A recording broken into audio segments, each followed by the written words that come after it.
Alors bonjour David, Bonjour Pierre, alors je suis ravi d'être avec vous pour cette interview. merci, c'est un plaisir partagé. Alors pour débuter gentiment cette interview, voilà, j'ai commencé par une question très simple. Est-ce que vous pouvez vous présenter s'il vous plaît? Alors, je m'appelle David Aguilar, donc j'ai 31 ans. Voilà, je fais plusieurs activités, mais mon activité principale, c'est la photographie. Je me suis mis à mon compte à l'âge de 19 ans.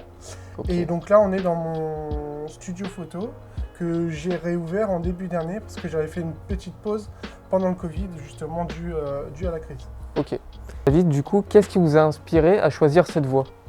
Alors, en fait, ça s'est fait un petit peu naturellement. Quand j'avais 16 ans, j'ai mon père qui m'a acheté un appareil photo. Et en fait, je me suis amusé à prendre les amis en photo, à faire des petites séances photo.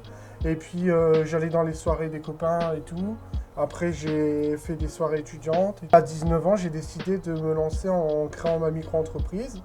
Et voilà, depuis le temps, j'ai continué à évoluer. Et ça s'est fait un petit peu naturellement, hein, Ok. voilà.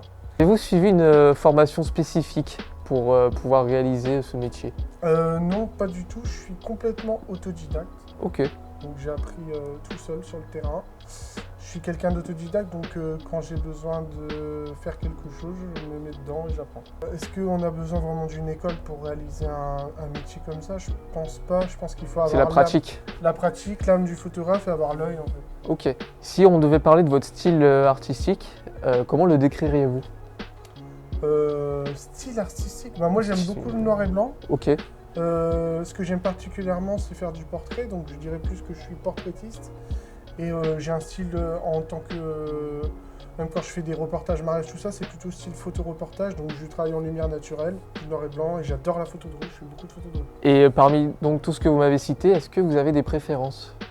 Alors, donc moi j'adore vraiment le portrait. Ok. Et le reportage mariage, j'adore ça aussi parce que je le fais vraiment avec cœur. Donc on va dire tout ce qui est reportage, photo de rue, voilà, et portrait. Ok. Donc là, j'aimerais m'introduire dans votre approche technique de Ouais. votre travail. Quel est le matériel que vous utilisez le plus? Tout ce qui est argentique, j'ai mis un peu de côté. Donc c'est des appareils soit réflexe Nikon. J'utilise encore des réflexes parce que maintenant on est passé à l'hybride. Ok. Donc l'hybride c'est ce qui est en train de nous filmer là. C'est plus léger, ça n'a pas la même approche. Donc en fait tout ce qui est. Donc j'utilise du Fujifilm en hybride et du Nikon en réflexe. Un peu à l'ancienne. D'accord. mais que j'aime beaucoup. Ok. Par exemple ça c'est une focale fixe. Mhm. Donc là c'est un objectif où tu peux pas zoomer. En fait c'est à toi de te déplacer et ça a une meilleure qualité d'image. D'accord. Généralement, tu as une plus grosse ouverture, donc tu peux avoir plus des effets de flou derrière-plan, tout ça. Pouvez-vous m'expliquer une journée de travail type pour un photographe? En fait, tout va dépendre de mes commandes clients. Donc en général, j'arrive au magasin, il est 10h, je prends mon petit café, je regarde mes mails, et après, donc, comme je fais de la photo d'identité, des tirages pour des clients, etc., on va dire que j'attends un petit peu de clients au magasin. Et entre deux, donc, je travaille sur tout ce qui est mise en avant de mon travail sur Internet, la prospection, gérer la page Facebook, Instagram et tout. Aussi la retouche photo que je réalise quand j'ai des reportages parce qu'il faut rendre des photos Ok. à un moment donné. Donc je travaille plus sur la retouche photo, etc. Et puis mes projets en magasin pour mes clients.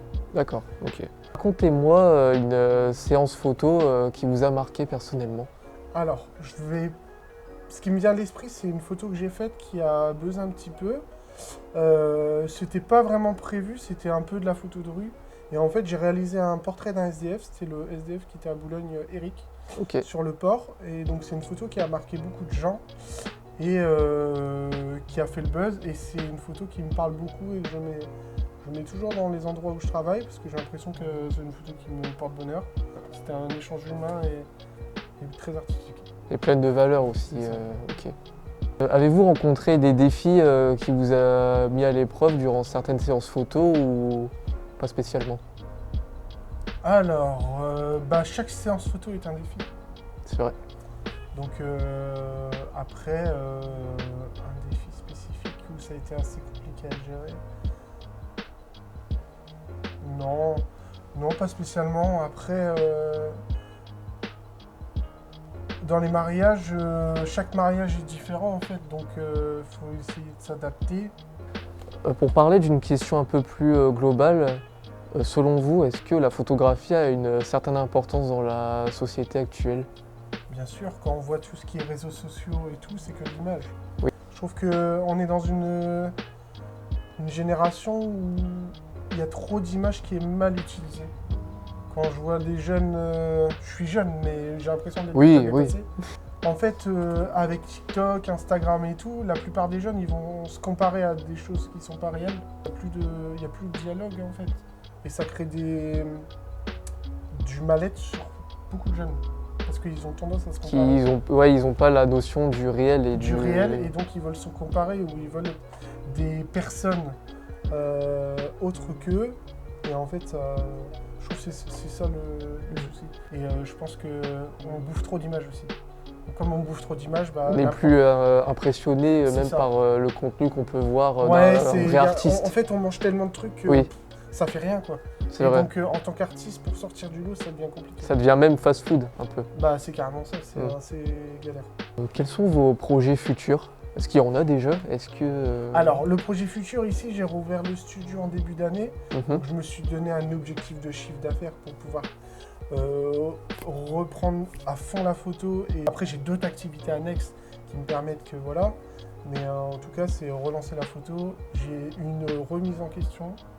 Et donc, voilà. C'est important ça aussi, de pouvoir se remettre en question, donc, comme on disait tout à l'heure. Bien sûr, et surtout que moi, dans la photo, j'étais sur de l'acquis, en fait. Ok. Et en fait, c'est un métier artistique. Donc quand tu es sur tes acquis, en fait, ta clientèle ne se développe pas. Et c'est compliqué de mélanger le côté artistique et le côté commercial.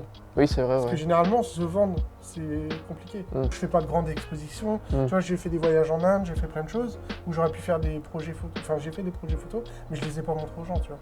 Ce qui est compliqué, c'est que en fait, tu as le côté artistique, donc tu as ta patte. Par contre, il faut quand même que tu puisses vivre de ton activité. Et donc, on peut avoir tendance à faire des choses qu'on n'aime pas spécialement. Et en fait, ça peut un peu te donner l'envie En fait, ça va t'enlever le plaisir de ton travail. Parmi les séances que vous avez faites, est-ce qu'il y en a une que vous regrettez ou pas du tout? Dans la vie, il faut regretter rien du tout. Tout est une opportunité et tout est... Même quand ça se passe mal, il faut prendre le positif. Justement, pour cette dernière question qui me semble bien pour une transition à ce que vous venez de dire, est-ce que vous êtes fier de tout ce que vous avez parcouru du coup depuis quand vous me parlez de votre enfance avec la découverte de ce milieu-là et jusqu'à aujourd'hui? Bah oui, bien sûr, j'essaie de tenir le coup en fait. Enfin, je tiens le coup, je me remets en question. Après, quand tu fais de ton métier ta passion et que tu arrives à tenir dans le temps malgré les crises. Titus, il a été dans mon premier studio photo. Ok. C'est la mascotte du magasin. Ah ouais, Titus, il va avoir 15 ans. 15 ans? Et ouais. Et voilà, c'est la mascotte Titus. Merci David pour cette Merci interview. à toi. Et puis à bientôt pour peut-être une autre vidéo.